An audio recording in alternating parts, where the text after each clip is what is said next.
Good afternoon, everyone. Thank you so much for joining us today for our virtual engagement on the Houston business community standing united with Ukraine. We have a very special program for you today, and we really appreciate you spending time with us. My name is Katie Pryor. I am the Chief Development Officer and SVP of Member Engagement for the Greater Houston Partnership. And we've really enjoyed seeing our members back at live events recently. However, we know that this virtual programming format works really well for some of our conversations, in addition to being in person. And the partnership is committed to bringing these important conversations to our members. Thank you all again for being here with us today. To kick us off and really guide this conversation, I'm going to turn things over to President and CEO Bob Harvey, who will get us started. Bob, the floor is yours. Well, thank you, Katie, and good afternoon, everyone. Again, my name is Bob Harvey, President and CEO of the Greater Houston Partnership, and I'm pleased you all have joined us today for what will be an extremely important and I hope impactful conversation. More than 2 months ago, Russian forces began an assault on the sovereign nation of Ukraine. Ukraine, as we all now appreciate, is a modern European country that has enjoyed its independence since 1991. And with a population roughly 50% greater than that of Texas and a land area roughly the size of Texas, it is both a populous and truly expansive country. I had the privilege of visiting Ukraine in 2016 and met with both young people and experienced business leaders as they proudly described their evolution as a country. No one would say that the country was without issues, but most felt that with the removal of pro-Russian President Yanukovych in 2014, real progress was being made. Like all of you, I was aghast when Russia invaded Ukraine on February 24th. Much of the world was quick to denounce this premeditated and unprovoked attack by one country against its neighbor. As we sit here today, sanctions have been imposed on Russia by leading nations around the world, with some notable exceptions. Russian state assets have been seized, as well as those of Russian oligarchs close to the Kremlin. Russia and its leaders have been methodically isolated from the global community, yet Russia has remained undaunted in its war of aggression. Over the weeks, the world has borne witness to a modern-day catastrophe as Ukrainian civilians from Kharkiv in the northeast to Mariupol in the southeast have fallen victim to this conflict. Over 5 million refugees have fled Ukraine since February, and another 6.5 million are displaced inside the country itself. Millions more, including the elderly, young children, whole families, remain vulnerable in an active war zone. Early in the conflict, the partnership released a statement joining a chorus the world over in condemning Russia's actions and expressing support for the Ukrainian people.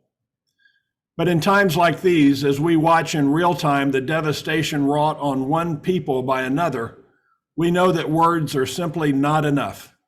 They cannot be enough. All of us want to know what we can do. How can we use our connections and our organizations to assist those in need in Ukraine? That's really the purpose of today's event, to allow those closest to the ever-evolving situation to explain the need and how the Houston business community can step up and assist. I want to note that a number of Houston area companies and organizations are already doing their part. Here are just a few examples of companies that are taking action, from Silver Eagle to HEB, and I'm sure the list is far from complete. Later on in the program, we'll hear from Mike Mizwa from Texas Children's Hospital about the work his organization is doing to help. At a time like this, it's important to know and trust that the organizations you're working with are providing the right kind of assistance and through the right channels. Unfortunately, there are those who would seek to capitalize on others' desire to help, while other humanitarian organizations, though well-intentioned, may not fully understand what's needed on the ground. That's where organizations like SigmaBleyzer and the Daar Foundation, which we'll introduce you to today, come in. But first, I want to introduce Vitalii Tarasiuk, who serves as the Ukrainian Consul General here in Houston. Consul General Tarasiuk has served in the Ukrainian Foreign Ministry for 18 years, including 2 assignments at its embassy in Washington. He's also served as Deputy Director for the Ministry for Foreign Affairs of Ukraine and as advisor to the Deputy Prime Minister for European and Euro-Atlantic integration of Ukraine. He was appointed Consul General here in Houston this past December. I've asked the Consul General to provide us with an overview of the situation as it stands today. Vitalii, thank you so much for joining us. The floor is yours. Well, thank you so much, Bob, for the introduction and for an excellent outline of the situation in Ukraine about what's really happening right now. So once again, great thank you for the Greater Houston Partnership for organizing today's event. It is very important and timely. Well, we are in a 3rd month of war right now. It's 2nd of May, it's the 68th day of Russia's aggression. Unable to win the whole country, to win on the ground militarily, unable to occupy the capital, Russian forces regrouped, replenished, and send their forces to the east and to the south of Ukraine. And that's where we are right now. This is the 2nd stage of Russia's aggression against my country. But being unable to win militarily on the ground, I mean, they continue to shell residential areas, while killing civilians and inflicting the maximum damage possible to Ukraine as an economy and to Ukraine as a nation. And that's what's happening. And as Bob rightly said in his opening remarks, we have 7.7 internally displaced people in Ukraine. More than 5.5 million people left Ukraine, and that's women and children, because men are in Ukraine, they're staying to fight, and that's only elderly, women and children who are able to leave the country. So you can see that about 13 million of people are displaced, and a lot of them are children. It's more than 4.5 million of children are displaced, and that's more than a half of all of the children population of Ukraine. As I said, a lot of civilians are being wounded and killed because Russia is trying to inflict the maximum damage to the population, basically organizing a genocide to Ukrainian nation in the places where they managed to occupy the villages. You've all seen the pictures of the cities nearby the capital, Bucha, Gostomel, Borodyanka. And the recent data we have from those areas is that more than 1,200 civilians, children and women were murdered there. A lot of them raped, even small kids were raped. So that's horrific crimes against humanity. And that's all war crimes that all of the responsible will be found and will bear the responsibility. Ukraine is collecting all of the evidence on the ground, and together with the International Court of Justice, prosecutors from The Hague, collecting all of the evidence for future prosecution of all of those responsible. Ukraine needs a lot of ammunition right now, a lot of ammunition to defend its independence and territorial integrity. And I'm proud to say that it's moving in the right direction right now. So with the approval of the land lease bill by the House of Representatives last week, that will allow the president and the administration to allocate more resources for Ukraine to defend it themselves, to ourselves, that is the right move in the right direction.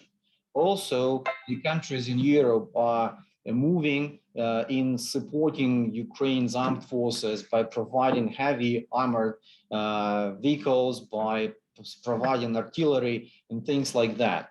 Also, I should say that a lot of things are moving in terms of the economic support for Ukraine. But economic support is not only just sanctions that are in place and are working.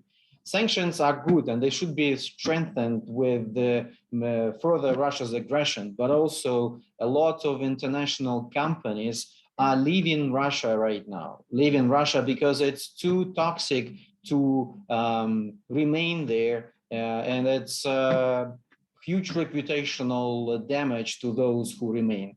Our statistics show that more than 600 international players have left Russia, and not only because of the sanctions, but only because of the Russia's aggression and them being socially responsible companies not willing to stay there. And that's also support for Ukraine, and that's also damage to Russia's economy and not supporting business activities as usual, because all of the companies in Russia are under the umbrella of President Putin, and all support the actions of Russia's administration. That's why we very much welcome the moves by the international community in this direction as well. As I said, the damages to infrastructure and to the population is huge. And I just returned from Washington, D.C., where I was accompanying last week Prime Minister of Ukraine, who was visiting, who met the heads of the U.S. administration, and also he met a lot of other governments, because at those days they were spring meetings of IMF and World Bank. And I can tell you that the very moderate estimate of the amount of financial support needed by Ukraine right now is about $15 billion for the next 3 months. So roughly $5 billion a month to support Ukraine's economy and for Ukraine to be able to support its citizens. But also a lot of businesses here in US are, as Bob mentioned in his presentation, are doing their share of support of the people of Ukraine. And I can just add a few other names like Texas-based energy company, Pioneer Natural Resources. They've donated a big amount to support humanitarian activities on the ground. Also Diamondback. Local businesses, as was mentioned, HEB, but also Specs are doing their job also, trying to collect necessary resources for the people in Ukraine. And all of that is very much needed and very much appreciated. And organizations on the ground, local ones, they know how to help people in Ukraine. And today, after me, you'll be able to hear more about the Charitable Foundation, Daar Foundation, that is organized by the very well-known businessman here in Houston, but also in Ukraine, Michael and Lev Bleyzer and the whole team. Well, they work in Ukraine for a long time, and they know what's needed. They know people in Ukraine, and they know how to help. And we work with them since the aggression started, and they're doing a great job in supporting people on the ground. A lot of they will of course tell you more about the activities they do, but just last week we launched together with the law enforcement agencies here in Houston, with the support of the mayor and of the law enforcement in Texas, the initiative called Texas Law Enforcement for Ukraine, with the aim to collect body armor from the police and other law enforcement, and to send it to the first responders in Ukraine, but also to organize a fundraising event, and also in the aim to purchase the necessary gear, helmets, bulletproof vests, and medical kits. And that's what really needed for the first responders, for the volunteers, for doctors on the ground, to be able to safely perform their duties and to protect the people in Ukraine. And I really encourage you to look deeply into these initiatives and to support however you can. This is really a great initiative. We hope that other cities in Texas will join, but not only maybe in Texas, but that this initiative will become nationwide across the whole United States. So a lot of things are happening. There are a lot of ways you can support people in Ukraine. And you can see that the war is not over yet. Well, it will be some time until Ukraine wins this war. But not doing business in Russia, supporting humanitarian organizations here on the ground, those you know what they'll be doing is the way forward. But also, since you're all global businesses, Ukraine is very much looking forward to work with you after the war is over, to join Ukraine in the projects for Ukraine's reconstruction. Because Ukraine has abundant natural resources, oil, gas, but also it's rich in agriculture. And you may have heard that there is a danger for the world food security because of Russia's aggression. Because Ukraine supplies a lot of grain to the third world countries. And of course, this year we will not be able to supply a lot because the ports are blocked. And the Sunwind campaign has started, but it will be much less than last year, definitely. And that will all have a global impact. So, but Ukraine has a lot of possibilities for you to do business with. After the war is over, I hope many of you will come to Ukraine with your business proposals and with your investments. But right now, we need your support to support the people on the ground and to help people survive this aggression and for Ukraine to win this war. I'm willing to answer all of the questions that you may have, either on the situation on the ground militarily, or on the humanitarian crisis, or in the ways to join us in supporting people in Ukraine. Thank you so much, Bob. Well, thank you, Vitalii, and we'll have Q&A at the end, and we can direct it to you and Michael and others. Thank you so much for that overview. Really appreciate it. So now I want to introduce Michael Bleyzer. Vitalii made reference to Michael just a minute ago. Michael's a good friend of mine in the Greater Houston Partnership. He's a founder of Houston-based SigmaBleyzer, one of Eastern Europe's largest and most experienced private equity investors. Michael was born and educated in Kharkiv, Ukraine, where he received his master's in digital electronics and quantum physics. He came to the US in 1978, where he became an American citizen. Before launching SigmaBleyzer, he spent many years with Exxon and then with Ernst & Young and a variety of operational management and executive positions in Texas, Louisiana, and in Europe. The company's philanthropic arm, as you just heard Vitalii say, the Daar Foundation, is a nonprofit with a 20-year history of charitable work in Ukraine. Originally established to benefit disadvantaged youth and to fund Ukrainian cultural projects, Daar shifted gears in 2014 after Russia's occupation of Crimea and the invasion of the Donbas region. He's been providing assistance to the front lines of the conflict since 2014. Today, Daar is mobilized to provide humanitarian aid on a far larger scale. Michael, when I was in Washington last week, I met the first U.S. ambassador to Ukraine, Roman Papaduik. And when he heard I was from Houston, he asked if I knew his good friend, Michael Bleyzer. And of course, I said I did. And he asked me to send his regards. So I'm doing that now. Michael, very much appreciate you being part of this program today. The floor is yours. Thank you so much, Bob. I really appreciate the opportunity. Thank you for all the kind words. Of course, I know Roman, as well as all 9 US ambassadors that have been in Ukraine since the beginning of its independence.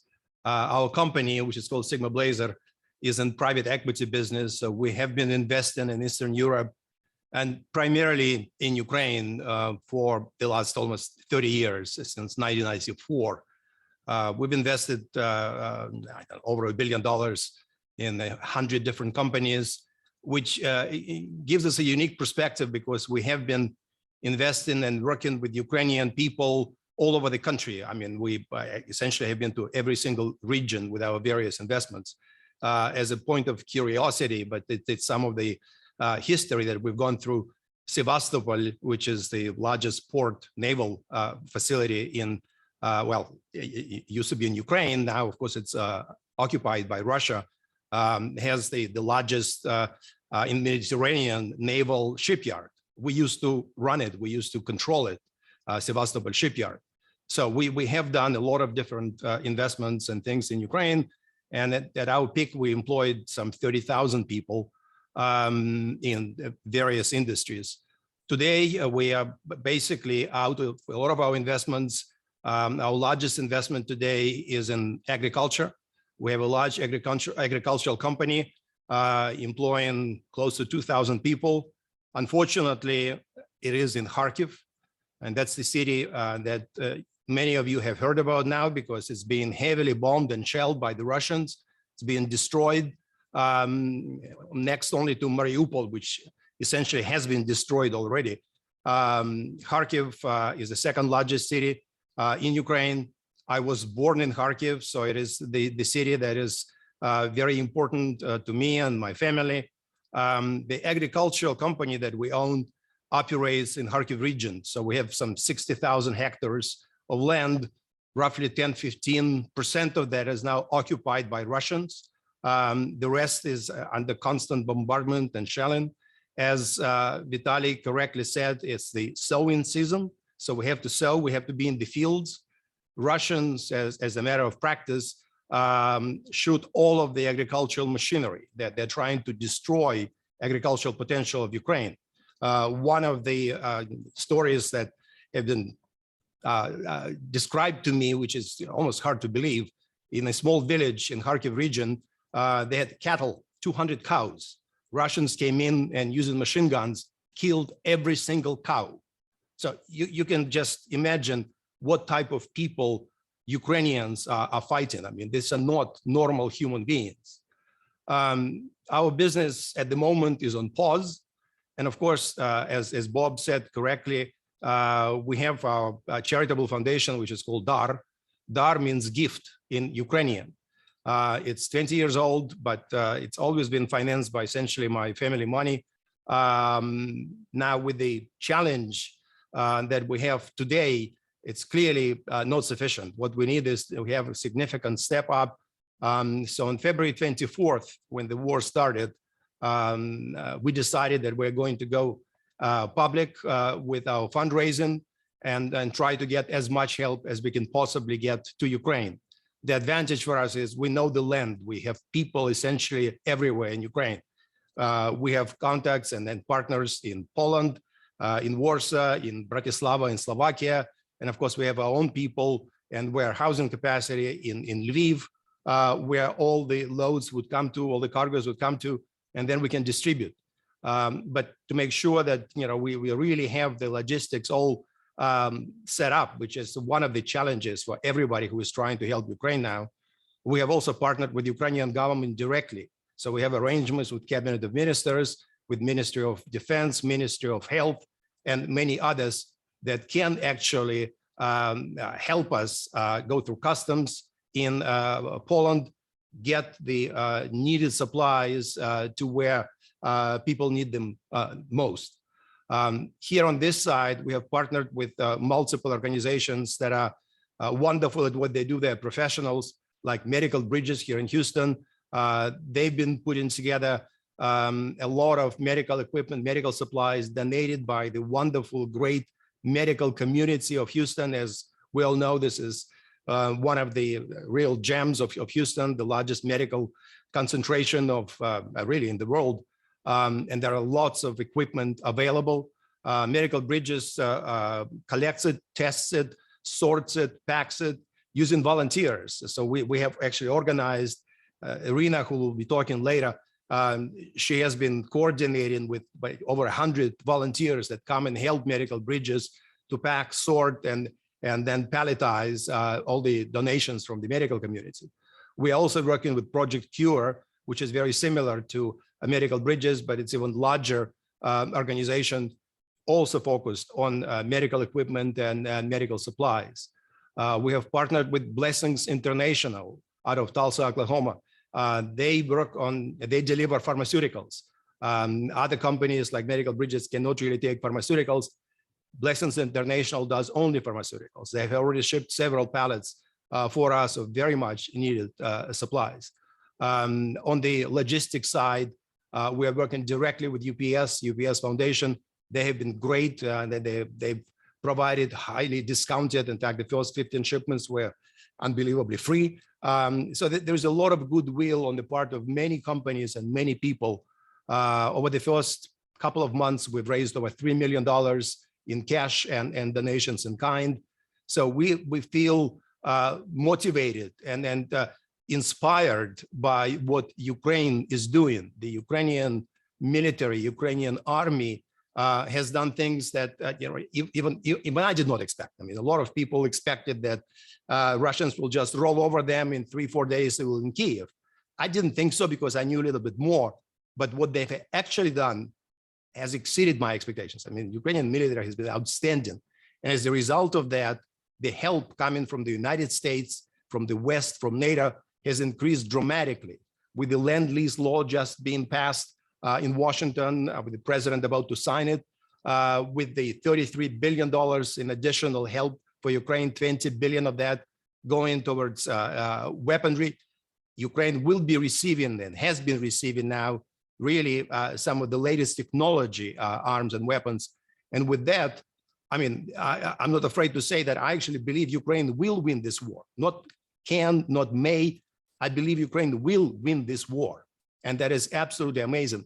Now, it will take a lot of effort from all of us to help them win this war. And that's where I see our role. We will do whatever we possibly can to help them win this war. Thank you for listening to this. Thank you for helping us. And if you are interested in helping us, please get in touch with us through Greater Houston Partnership or directly through our website. I will now turn it over to Jessica and then to Rina to give you a little bit more information about what Daar is doing, has been doing, or planning to do. Jessica? Thank you. Thank you, everyone, for spending your time with us this morning. I'm Jessica Bleyzer. I'm Michael's niece, and I'm a partner at SigmaBleyzer and a director at Daar Foundation. It really is a whole family affair. As Michael said, you know, really our everyday work is almost essentially on pause, which our accountants hate. But we are truly focused 24 hours a day right now on our work for Daar Foundation. And the things that we have been able to accomplish would not have been possible without support from incredible corporations and individual donors to date. And so I want to talk to you a little bit about some of our partnerships so that we have an idea of how we might be able to partner better with other Houston organizations. Rina will focus a bit more on our medical and medical supplies and medications and volunteer work. And I'm going to talk a bit about some of our other partnerships. One thing that Vitalii already mentioned was our Texas Law Enforcement for Ukraine initiative, which we launched last week with the mayor as well as representatives from all of the constables' precincts office of Harris County, the sheriff's office, the Houston Police Department, the fire marshal. It was an incredible turnout, and we're really looking forward to being able to collect the necessary vests, helmets, and medical kits, as Vitalii mentioned, for Ukraine. We've also already done sort of a pilot approach of that initiative in Fairfield, Connecticut, with the police department in Fairfield. And that's sort of what kicked off everything for us. And Vitalii has already spoken to the mayor of San Antonio, and we're hoping to speak to mayors around Texas and really broaden that effort to make sure that we can get the gear that's needed to Ukraine. And ultimately, yes, we would like to take it national if possible. In addition to that kind of support, we've partnered with a number of food manufacturers, most notably Icon Foods and Bob's Red Mill, as well as Noble Foods. They've already donated their first container, 40-foot container, 20 tons of shelf-stable food, mostly oatmeal and bars, that will be going over to Ukraine. And we plan on having that be a recurring effort, which is incredible. And that's something that is very much needed over the long term. It's not just an immediate need, but something that's going to be needed for quite some time going forward. We're also working with dry food ration manufacturers, and we will be distributing over 20,000 packs of dry food rations for the Kharkiv region. In addition, we're working with corporate organizations from a sponsorship perspective. So we do things like employee matching initiatives. We've worked with an incredible Houston-based organization, Element Markets.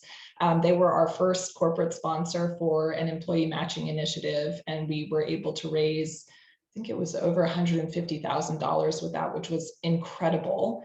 And we're working with Apollo Management and Aspen Insurance. So that's a great way to sort of engage employees individually on an individual level with our organization and to get support for Ukraine that way.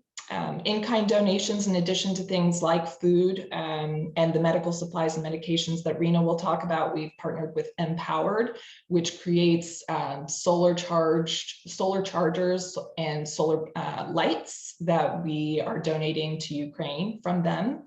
And we've partnered with an incredible organization called Cope Kit, which has created these skill-focused trauma support for children. It's a set of cards that help children understand their emotions, that the trauma that they're processing, and how to help downregulate their bodies and their emotions. And that is a partnership that we're expanding as we speak. AmeriCares is one of our secondary partners on that. They are focusing on the refugee children, and we are focusing on the children in Ukraine specifically. We also have a great partnership with a group of guys that's known as Ukraine Needs Wheels. So this is a group of Ukrainian gentlemen that got together and started fundraising to purchase vehicles to provide them to volunteers and volunteers in Ukraine to be able to drive aid into the besieged cities and to also help evacuate citizens. And to date, they've donated over 45 cars. So we're really proud to support them with that. As an organization, Daar, we have also donated, I think, close to 10 vehicles so far on our own. And that's something that is very much needed, because if you've seen the pictures, which I'm sure you've had, everything gets destroyed, including cars. The other thing that I wanted to talk about lastly is our witness testimony project. So one of the things that's really important to spread awareness and make sure that the world is really hearing the stories that are coming out of Ukraine. And so since Daar has a history of creating documentaries and supporting documentaries on the truth and the true reality of Ukrainians, we are taking it upon ourselves to do that again as we speak. And so we've been taking witness testimony through video interviews, and we'll be continuing to do that throughout this war.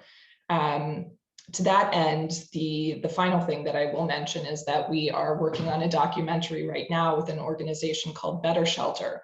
Better Shelter is a UN supported organization that creates semi-permanent shelters for conflict zones, but also natural disasters, homeless areas, and things like that. And we've set up, or are in the process of setting up, a semi-permanent village for internally displaced people in Ukraine.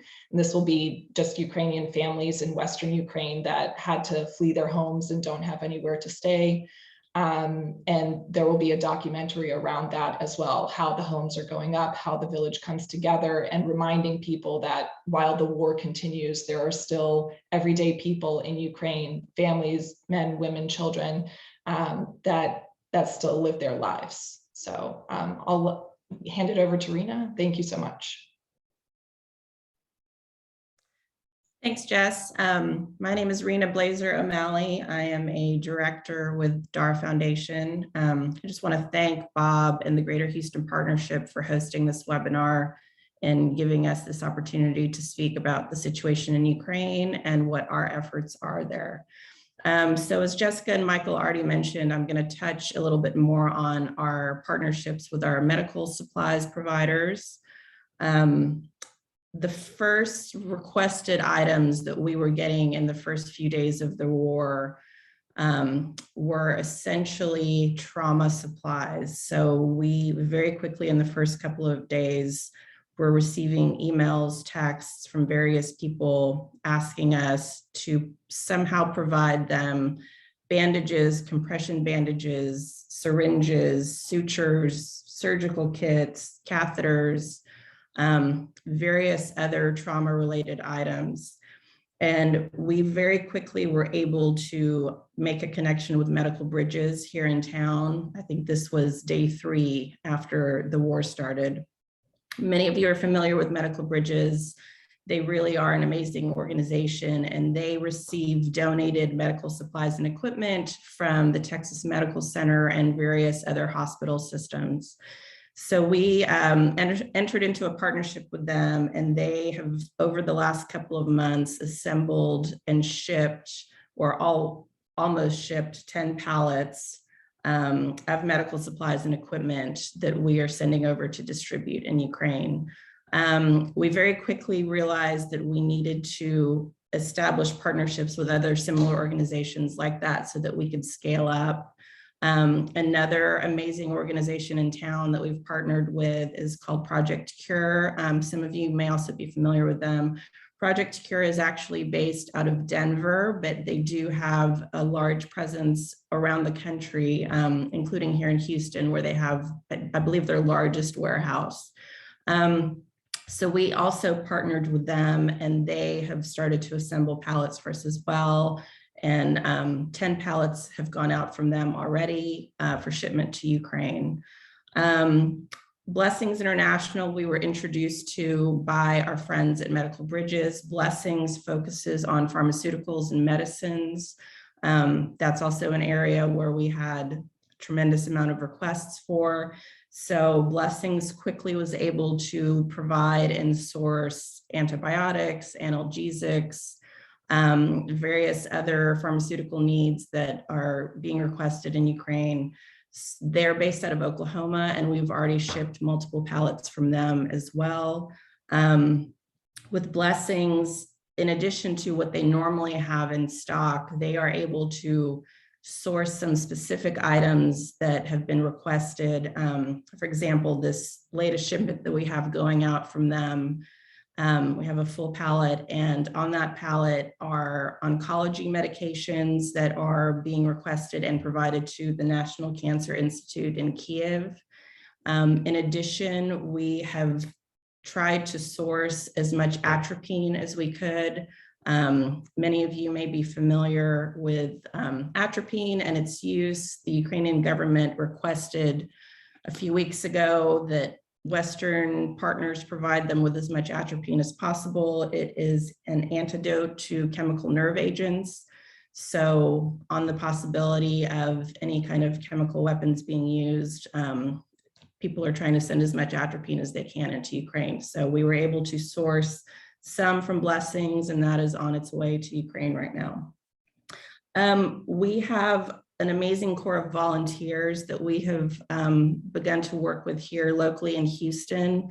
The way Medical Bridges and Project Cure work is that they have volunteers help sort the donated medical supplies, and then they pack and palletize those items for shipment. So we have reached out to about 100 people that we have now a database of that we're sending to Medical Bridges and Project Cure when the need arises for volunteers there. We feel like that's a really great way to engage the local community, and so many people have reached out to us to find ways where they can physically get involved and actually do something beyond just financial donations. So we're really grateful to everybody who is doing that. And similarly, we've expanded our outreach with local businesses and corporations, as Jessica mentioned a little bit. There's a number of corporations that have started to reach out to find more specific ways that they can get involved. For example, with Medical Bridges now, we have a couple of shipping containers that they have just started to pack, 2 40-foot shipping containers that are currently in the process of being assembled, that have been sponsored by local energy companies, with Daar in Ukraine as the recipient for distribution in Ukraine. So I think that's a really good opportunity for maybe some businesses who've worked with Medical Bridges before to get involved, and we are continuing to pursue that and to find other avenues where local businesses can partner with us and our partners. So I just want to thank everybody for participating in this and caring about Ukraine and wanting to help. You can find out more about our efforts and how to support us at our website, which is www.standwithukrainefund.org. Thank you so much. Well, thank you, Rina, and thank you, Jessica and Michael. It's just an extraordinary story of how SigmaBleyzer and the Bleyzer family have reached out and involved this whole community in helping the people of Ukraine. Now, I wanted to add one other example to this session, and what came to mind was Texas Children's Hospital and all that they're doing. And I reached out to Mark Wallace, and Mark introduced me to Mike Miswa. Mike is Chief Executive Officer for the Baylor College of Medicine International Pediatric AIDS Initiative at Texas Children's Hospital. He has over 33 years of experience in nonprofit HIV/AIDS prevention and social services. Mike is going to discuss the relief work that Texas Children's is sponsoring and provide an example, frankly, another example of how Houston institutions can get involved. So Mike, I'll turn the floor over to you. Thank you so much for joining us. All right. Thank you, Bob, and good afternoon, everyone. Wow, what a pleasure to be part of this panel. Great work everyone's doing, and obviously the Houston community, we wouldn't expect anything less than all of us stepping up in a time of need. Yes, I'm Mike Miswa. I am the Director of Global Health for Texas Children's Hospital. We are so we have some slides, great. We've been able to respond in a little bit different fashion.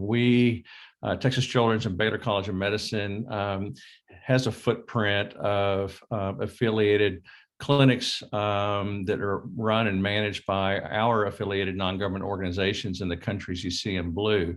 Next slide, please. Next slide, please. The first of which we opened in 2001 in Constanța, Romania. And you may wonder how or why would you want to open up an HIV clinic in Constanța, Romania? Well, it was had the largest cohort, the largest population of children with HIV/AIDS of any place in all of Europe at the time. It was children that had been infected through contaminated blood products, contaminated instruments, et cetera, prior to the democratic Romania. And we went to Romania as a public-private partnership, built a clinic, and we continue to operate there 20 years later. And it gave us a footprint to be able to respond to the Ukrainian crisis immediately. We had refugees coming in from southern Ukraine. Actually, at the bottom arrow, they were coming across the Danube River through Issacea in Tulsa County, which abuts Constanța on the Black Sea. So we've been seeing a lot of refugees coming from that part of Ukraine, primarily, and we'll see it the next slide, please. Primarily, as you can see, Constanța is positioned there on the Black Sea, mainly women, children, and the elderly. We've also had opportunities to, beyond our clinical operations, we've done some assessments in Warsaw, Krakow, and Issacea around capacity building. In Romania, this is the Issacea border crossing. It's a ferry. You can see in the background on the bottom right slide, the trees in the foreground. I'm sorry, in the background, that is the Ukraine border. So this ferry runs 3 times a day during daylight hours, up to 1,000 people, and some vehicles, and primarily, as we've already heard from other speakers, women, children, a lot of pets, and the elderly. And so we were able to go and assess. And the county that serves, the Romanian county, Tulsa County, that serves this these refugee populations coming across the Danube, did not have a pediatrician in the county hospital. So we were able to mobilize resources immediately, hire a Romanian pediatrician from Constanța and second her to the Tulsa County Hospital. And now we also have OB-GYN clinical service there as well. So we're helping locally address the Ukrainian communities that are coming into Romania, their medical needs, both women and children and families. Next slide, please. In Poland, it's a little different opportunity for us. We were asked to, by invitation to the University Hospital in Krakow, On the far left is Doctors Michael Belfort and Dr. Bill Whitehead. Dr. Belfort is the head of our OB-GYN service, and Dr. Whitehead is a neurosurgeon, and we did a fetal spinous bifida surgery in partnership with our colleagues there in Krakow University Children's Hospital. The similar situation in Warsaw and Krakow, large refugee populations. It was very sobering to fly into Issacea near the Ukrainian border, about 60 kilometers from the Ukrainian border, to see our Patriot missile systems along the runway, which is the upper right photo. Very serious, very secure, but a very needful situation, and obviously we're not in a position to be able to operate literally in Ukraine, but we're doing the best we can to try and support our colleagues who are addressing the clinical needs of Ukrainians, both in Romania as well as our clinic in Constanța, Romania. Poland and Romania. Next slide, please. And in Romania, because we've got a longstanding partnership in our clinic there for over 2 decades, we're able to provide immediate care in the areas of pediatrics. We're providing actual clinical care. This is all free of charge. The Ukrainian refugees that are coming into Romania are afforded everything at no cost. They're given special status. So we would normally anyway provide free medical care. But it becomes very important with families who have literally only what they were able to bring in a suitcase. What we've also found, and I need to bring this up as well, we have a large psychosocial staff at our clinic in Constanța, and we're seeing just a lot of need for psychosocial support, especially dealing with PTSD by children and families. So not only are we trying to address the medical needs, we're trying to also address the social and the psychosocial needs. Next slide, please. At our clinic as well, women, reproductive health, as well as pregnant women. We've had 4 pregnant women in the past 2 weeks come to our clinic for care, and we're trying to ensure that they have safe pregnancies as well as safe deliveries. Any complicated types of deliveries, we're then refer them on to Bucharest if necessary, to our partnerships there for more complex pregnancies and deliveries. So we're working on multiple fronts on to deal with pediatrics, as well as women's health for the communities coming across from Ukraine. Next slide, please. So our approach, Texas Children's Hospital, has really been multi-pronged. We're trying to stay focused. We're trying to be strategic as much as we can, and very controlled. You know, I've heard the other speakers talk about the duration of need. We are in this for the long haul. Mark Wallace, our CEO, has indicated that this is not going to be a one-off. We're going to be in this for the long haul, and we're positioning ourselves to help our partners on the ground, both in Romania and Poland, to support them for the duration as needed. So in Houston, we have just completed a community and employee donation drive. We did not try and secure medical supplies. We actually went out and procured and then received donations for supplies that we were told on the ground were very much needed at the time for children and families. And that is personal hygiene products, feminine hygiene products, dental hygiene products, and diapers. We're also raising money through various means, through our philanthropic support, texaschildrens.org. We're trying to increase advocacy and awareness through a PR campaign. And we potentially, Mr. Wallace has agreed that we will take special needs, highly specialized patients that may need care at Texas Children's Hospital. And finally, we're developing new academic partnerships with pediatric as well as women's health academic partnerships in Poland, as well as Romania, which we have not had in the past. Next slide, please. Everyone has, a number of our speakers have mentioned medical bridges.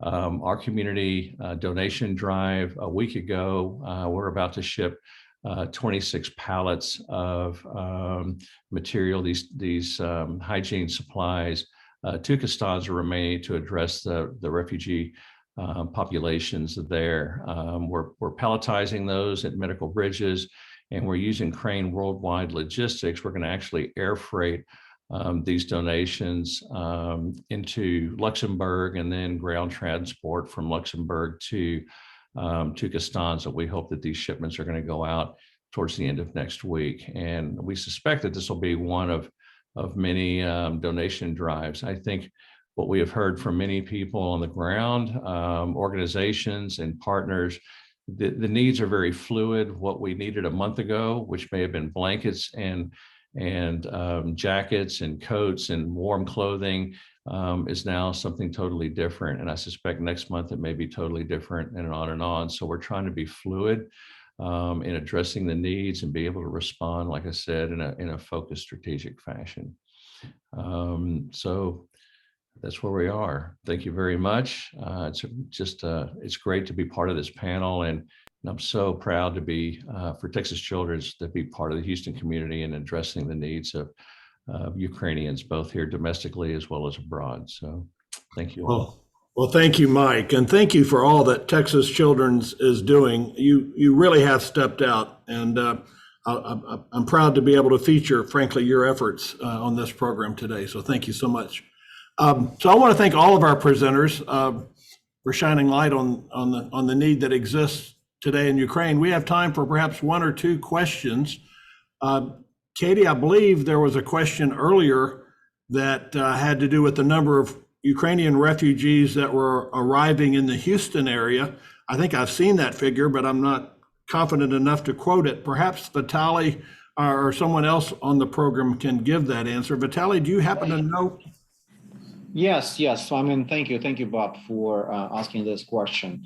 Well, there is no exact number of how many people entered the Houston area, but we know how many people crossed the US-Mexican border since the Russian aggression and received the humanitarian parole status. And the number is about 20,000 Ukrainians have crossed the border with the United States and Mexico. Some of the people that crossed go to Texas, but some go to California. So that's why the number is not the exact, but we can give like the roughly understanding of how many people are going our way. And also, since the aggression began, about the same number, 20,000 people crossed the border with the United States on visas B1, B2, and also are here. And we know that administration has provided two programs to support Ukrainians here on the ground. One is called the temporary protective status, that people, Ukrainians who entered the United States prior to April 11 can submit the application for the status and receive the opportunity to work later on. And also the other program for Ukrainian temporary displaced people, refugees here, is also being implemented right now. And it also will give people an opportunity to stay here for about two years if needed, and then apply for a job. Bob, you have to switch on the mic. Thank you, Vitalii. How many Ukrainians live in this area, Vitalii? Well, I mean, we have about 5,000 Ukrainian diaspora in Houston area, but the number is fluid because we have a very vibrant IT community here in the United States globally, and a lot of those people are moving actually from California to Texas because of the better business opportunities here for IT community nowadays. So the number is growing, not just because of the Russia's aggression, but even before the war, the number of Ukrainians coming to Texas is constantly rising. In your reference to IT, people need to understand that the Ukrainian people are, by and large, a very well-educated, European population with real strengths in the IT field, which, as you said, is part of the reasons we've had a great connection between Houston and Ukraine that goes back now these 30 years. So true, so true. I mean, for marketing purposes, like years ago, Ukraine used to market itself as a grains and brains country. Basically, because we have a huge potential in agriculture, but also a huge IT community. We're actually number 3 in IT outsourcing globally. So there is a huge potential to do a lot of business in this area as well, once the situation allows, of course. I noted that Martin, Vitalii, I'll ask you to maybe turn off your mic just for a minute. I noted that Martin Kaminsky with Interfaith Ministries for Greater Houston had commented that we have not yet been asked to settle any Ukrainians here in Houston by the Houston Refugee Resettlement Collaboration. As you know, most people know Houston is a major refugee center. We have the assets, the network here in Houston to do it, but we've not yet been asked to do it. Perhaps, this might be a question. I'm not aware of how the faith community in Houston is stepping up to this point. Programs like this, hopefully will get the word out to the Houston faith community. But Martin and Interfaith Ministries, this may be an opportunity for us to share some of this information with the network that we formed during COVID, which involved over 100 different leaders within the faith community. Perhaps we can do that. So with that, we're coming up on the hour. I suspect the right answer would be for us to wrap up at this point. I do want to thank all of our presenters for shining a very clear light on the needs that exist today in Ukraine or with the refugee population outside of Ukraine. And I really want to thank our audience for taking the time to participate in this program. It's of huge value to get the word out in Houston and to let people know that there are many, many ways that Houstonians can be helpful. The invasion of Ukraine has had far-reaching effects in the global energy markets and agriculture and finance and in other sectors. But the business cost of Russia's aggression pales in comparison to the human cost, the tremendous loss of life, the refugee crisis that continues to grow, and the real danger that millions of Ukrainians continue to face as this war rages on. So I really encourage all of you as individuals, as business leaders, to think hard about the options you have today to support our efforts in Ukraine. We have at the partnership compiled and we'll keep updating our website with a list of vetted organizations where individuals and companies in our region interested in providing relief can go.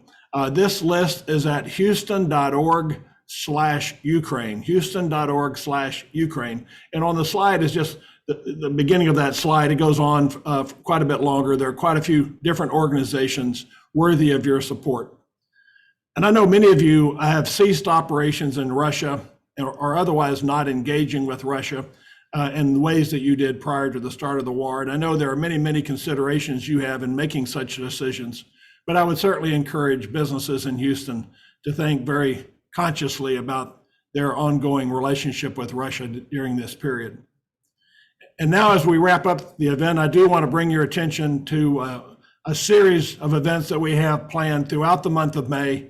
This is our International Business Month, and it will include our State of Houston's Global Economy on May 20th. This will be at the Omni Hotel. And of course, our Senior VP of Research, Patrick Jankowski, will speak, as will Philip Carlson Slezik, who's the Global Chief Economist at Boston Consulting Group. So it'll be a really good discussion of how the global business environment is responding to the various events in Europe and elsewhere.